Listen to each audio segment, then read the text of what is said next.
Her wedding dress cost almost $500, but she never got to try it on. Even today, when I pass by that store, I remember the white fabric hanging on the hanger, with the tag still attached, a dress that smelled like new store and never knew the touch of a bride. My name is Anthony. I'm 74 years old and I've got a story to tell. A story about loneliness, about second chances, and about how sometimes life protects us in ways we never imagine. If you're enjoying this conversation, give this a thumbs up so more people can hear it. Sometimes a story like this helps someone avoid making the same mistakes I almost made. It was in March 2019 that I moved to Sunset Manor, 3 months after I buried my Helen. Almost half a century of marriage, and suddenly I was alone in a house that seemed to have doubled in size. The kids live far away, you know. Charlie's up in Chicago, Maria's down in Miami. They kept saying, "Dad, sell that house and come live with us." But how was I supposed to sell the house where my children grew up, where Helen planted that apple tree she cared for like it was family? No, I couldn't do it, but I also couldn't stay. That's when I saw the ad in the paper, Sunset Manor, family environment for senior citizens, Mrs. Carmen. The name caught my attention right away. Hope. That's what I needed most at that moment. I remember the day I arrived there. March was warm, but the house was cool. An old house, the kind they used to build, with a big front porch and a backyard. Mrs. Carmen met me at the door, smiling. "You must be Anthony," she said. "I'm Carmen. Welcome to your new home." She must have been in her early 50s, well-kept grey hair, simple but neat dress. And that way of talking, caring, you know, like she'd known me for years. "Here you'll feel like family," she continued, helping me with my suitcase. "I made a special lunch today. Hope you like chicken and dumplings." It was Helen's favorite dish. Coincidence? Maybe. But at that moment it felt like a sign. The room was simple. Double bed, old wardrobe, a dresser with a mirror. On the wall, a cross, reminded me of my mother's house. Carmen showed me the bathroom, the common room, the kitchen. "Make yourself at home," she said. "This is your house now." In the first few days, I was still kind of lost. I'd wake up early like I always did, but didn't really know what to do. At my house, I had my plants to water, my birds to take care of. There, I just had time. That's when I noticed Carmen was always around. She'd bring coffee to my room, ask if I'd slept well. At lunch, she'd always save a bigger piece of meat for me. "You're too skinny," she'd say. "You need to eat more." There were other folks at the rooming house. Mr. Gerald, 80 years old, widowed too. Mrs. Lucy, a 75-year-old lady who had sold her house after her children got married. But Carmen treated everyone well. It wasn't just me. Or was it? The afternoons were long.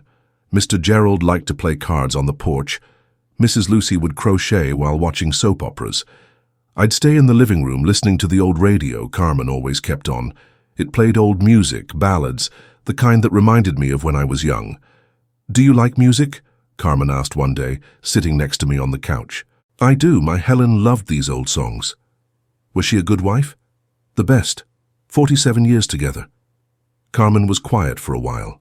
Then she said, "I was married too. My husband died about 6 years ago. Cancer. It was hard. I've got a sister in Chicago, but we hardly talk." I looked at her, and for the first time I saw sadness in her eyes, a sadness I knew well. "It's hard being alone after so much time with someone," she continued. "But life goes on, right? It has to go on." And that's how we started talking. Every day after lunch, we'd sit in the living room and chat. She'd tell me about the rooming house, about how hard it was to take care of so many people. I'd tell her about my life, my work as a carpenter, my children. A few weeks passed. April came with nice, cool weather. I was already used to the rooming house routine. Coffee at 7, lunch at noon, dinner at 6. Carmen cooked well, I can't deny that. And she always worried about whether I was enjoying the food. "I made corn muffins today," she said one morning. "I remembered you mentioned you liked them." It was true. Helen used to make them on Sundays. Carmen didn't know that, but somehow she'd gotten the recipe just right, almost exactly like my wife's. "They're delicious," I said. "They taste like Helen's." She smiled. Then I got it right. It was around this time that I started noticing Carmen was being more attentive to me. She'd wash my clothes separately from the others, always with that fabric softener that smells like flowers. When I coughed, she'd appear with ginger tea. If I complained about back pain, she'd offer a massage. "You don't have to go to any trouble, Mrs. Carmen," I'd say. "What trouble?" she'd reply. "I like taking care of people, especially those who are special." Special. That word stuck in my head. One afternoon, chatting in the living room, she asked about my plans. "Plans like what?" "Oh, I don't know. Whether you plan to stay here at the rooming house if you want to go back to your house." "I still don't know," I replied. "For now, I'm doing fine here. Y'all treat me like family." "It's just that you still seem kind of lost," she said, putting her hand on my arm. "Maybe you need someone to help get your life organized." Her hand was warm. It had been a long time since I'd felt a woman's touch. Since Helen got sick, we didn't have that closeness anymore. "Organized how?" "Oh, the documents, the house you've got in the countryside, your retirement income, those important things." I had mentioned the family house, there in Pleasant Valley, a simple little house my father left me, and about my savings, the result of a lifetime of work. Nothing fancy, but enough to live with dignity. "I can handle those things," I said. "Of course you can. But sometimes it's good to have someone trustworthy nearby, isn't that right?" She squeezed my arm gently and went to the kitchen. I stayed there, thinking about that conversation. There was something different in the way she spoke, but I couldn't put my finger on what. May came with a lot of cold weather. Carmen started lighting the living room fireplace on the coldest nights. All of us would gather there, watching television, talking. But I noticed she always found a way to sit next to me. "Are you cold?" she'd ask, moving closer. "A little. Let me warm your hands." And she'd take my hands in hers, rubbing them slowly. It was a caring gesture, but there was something more, something I hadn't felt in a long time. One night, she prepared a special dinner. Just the two of us at the kitchen table while the others watched the soap opera in the living room. "Today I wanted to make something different," she said, serving a plate of spaghetti with homemade marinara sauce. "I thought it would be nice for us to talk alone." The food was good. She had even opened a bottle of cheap red wine, but for me it was a celebration. "Anthony," she said after we finished eating, "can I ask you a personal question?" "Sure." "Have you ever thought about getting married again?" The question caught me by surprise. I almost choked on the wine. "Married? No, never thought about it." "Why not?" "Because I loved Helen. Love like that doesn't happen twice." Carmen was quiet, playing with the leftover spaghetti on her plate. "I understand," she said. "I loved my husband too. But we don't die along with them, right? Life goes on. It goes on, but differently." "It doesn't have to be different," she said, looking into my eyes. "It can be different, but it doesn't have to be worse." I didn't know what to say. It had been a long time since I'd thought about a woman that way. Since Helen got sick, I had kind of given up on that part of life. "Carmen, let me talk," she interrupted. "These 2 months you've been here have been the best I've had in a long time. You're a good man, caring, hard-working, and I like taking care of you." My heart started beating faster. "I like being here too," I said. "Y'all welcomed me when I needed it most. So why don't we make it official?" "What do you mean?" "Get married, Anthony. You and me. It doesn't have to be anything fancy, just at the courthouse. But that way we can really share our lives." I was speechless. Carmen got up and came to my side of the table. "Give it some thought," she said, kissing my forehead. "You don't have to answer me now, but think it over." That night, I couldn't sleep. I kept staring at the ceiling, thinking about her proposal. Was I ready for something like that? Would it be betraying Helen's memory? But I also thought about the loneliness of recent months, the empty house, the weekends with no one to talk to. Carmen was a good woman. She took care of me, made me feel important again. The next morning during coffee, I said yes. She cried with joy. Carmen wanted the wedding to be quick. "Why wait?" she'd say. "At our age, we don't have time to waste." We scheduled it for the end of June, just at the courthouse like she had suggested. I'd call my children, she'd call her sister. Nothing too fancy. But that's when things started to change. Carmen became very interested in my papers. You need to get everything straightened out before the wedding, she'd say. Otherwise it gets complicated later. She wanted to know about my bank account, about the deed to the house in the countryside, about my pension amount. It's just to organize our financial life, she'd explain. One morning she showed up with a folder full of documents. I brought some papers here for you to sign, she said. It's about the rooming house. Now that we're getting married, you'll be my partner. Partner? Well, yeah, husband and wife share everything, don't they? Your house, your savings, my rooming house, are everything shared between us. I took the papers to read, but she said, "Oh, you don't need to read all that now. It's boring paperwork, courthouse stuff. You can read it later with more time." Something inside me set off alarm bells. Helen always said, "Anthony, never sign a paper without reading it, not even if it's from the preacher himself." "I'd rather read it first," I said. Carmen forced a smile. "Of course, honey, you read it and tomorrow we'll talk." Honey, it was the first time she'd called me that. That night, I read the papers. They were documents transferring my share of the house in the countryside to her, and others making my bank account joint. If anything happened to me, she'd inherit everything. I talked to Carmen the next day. "Carmen, these papers, I don't know if it's a good idea to sign all this before the wedding." Her face changed. For a second, I saw an expression I didn't recognize. Coldness. "Why not?" she asked. It's a lot all at once. We barely know each other properly." "We barely know each other," she repeated, her voice getting louder. 2 months living in the same house isn't knowing each other." "I didn't mean it like that." "Then what did you mean?" I didn't know how to explain. I just felt something was wrong. "Let me think about it a little more," I said. Carmen got irritated. "Fine, think about it, but don't take too long. Marriage is about trust, Anthony. If you don't trust me—" She didn't finish the sentence. She left the room with heavy steps. After that day, Carmen was different with me. She wasn't that caring woman anymore. She'd answer short, didn't make corn muffins anymore, didn't sit with me to listen to the radio. "Is everything okay?" I'd ask. "Yes," she'd reply coldly. But I noticed she was nervous. She'd pace back and forth, shuffle through papers, talk to herself. Sometimes I'd see her looking out the window, as if expecting someone.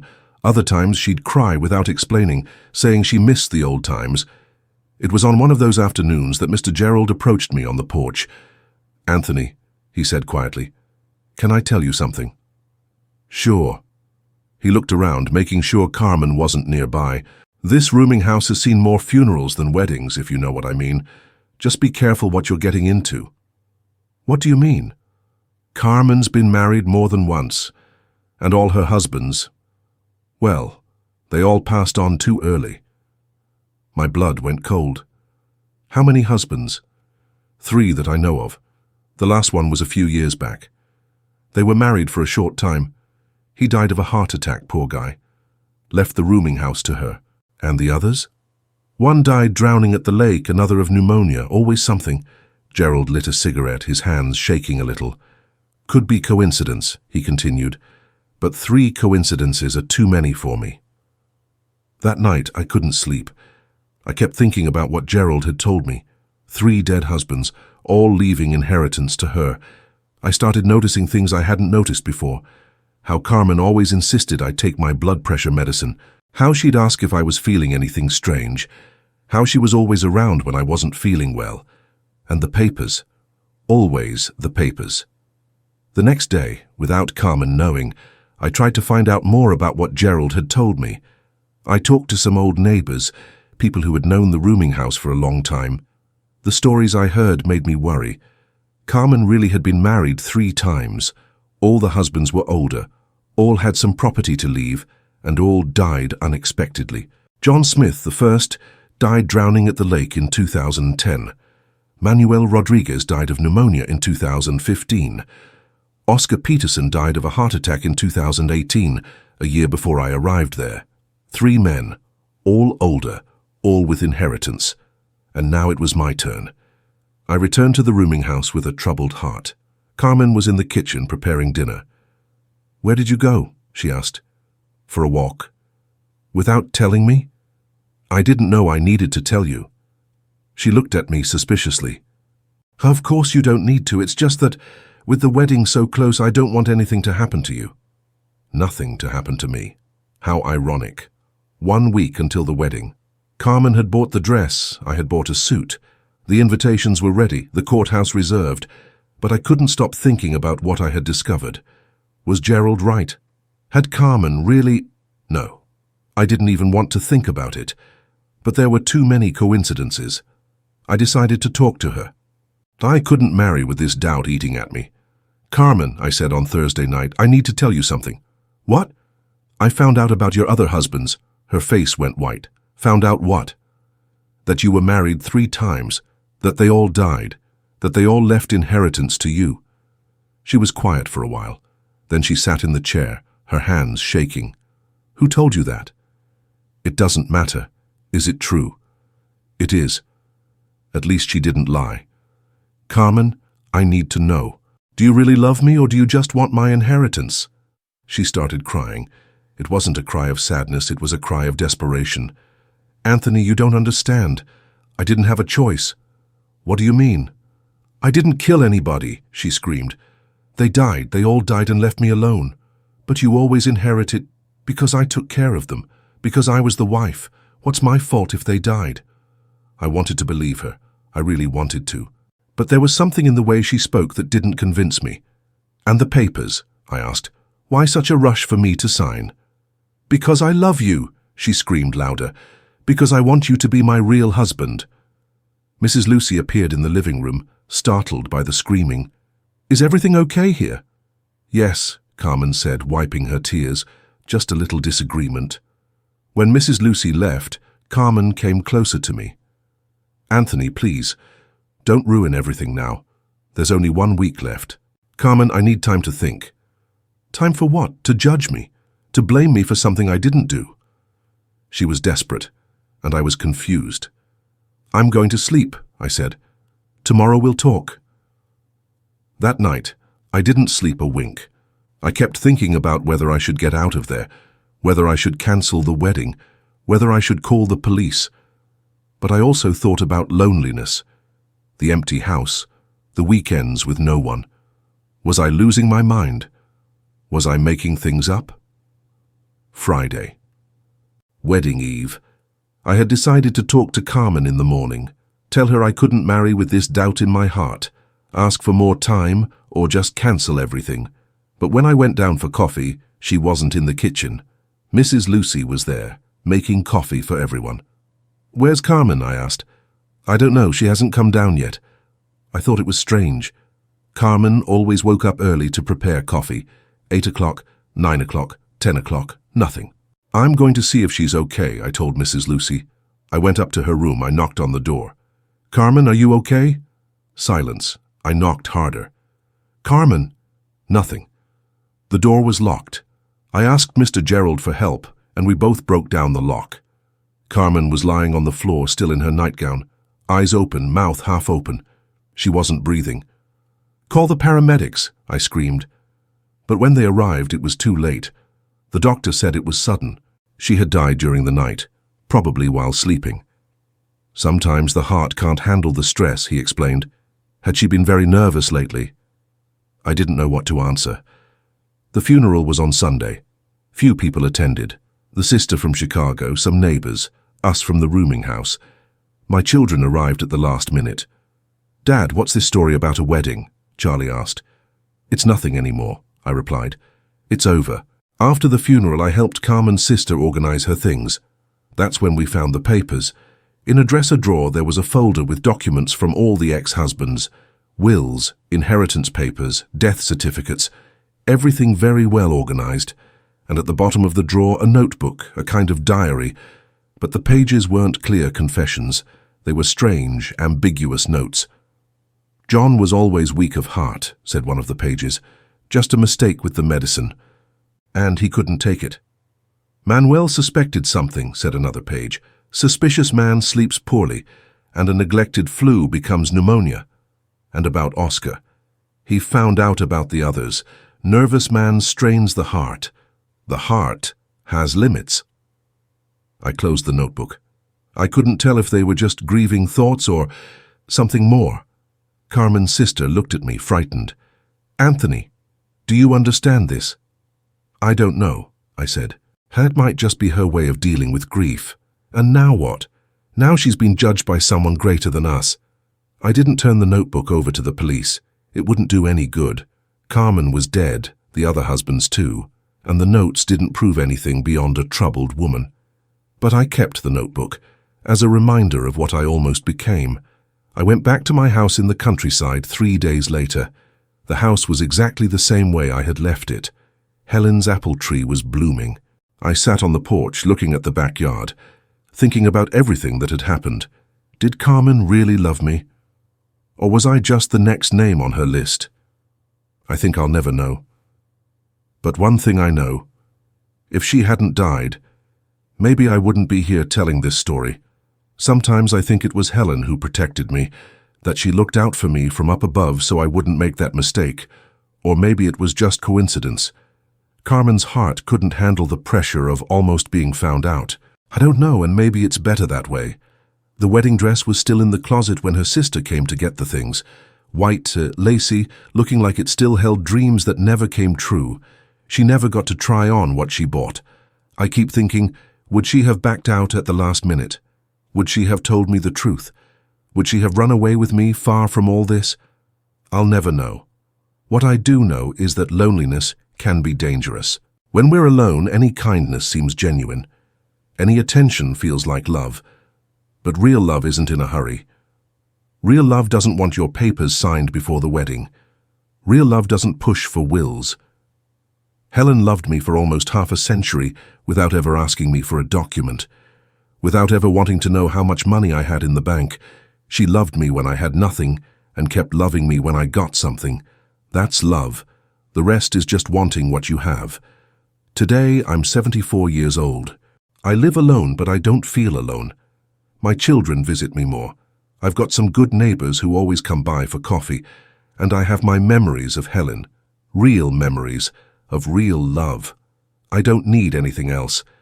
Now tell me, have you ever confused loneliness with love? Have you ever believed promises from someone who just wanted what you had? Life teaches, but sometimes the price of the lesson is too high. I was lucky. Someone up above was watching out for me. I hope you have that protection too when you need it.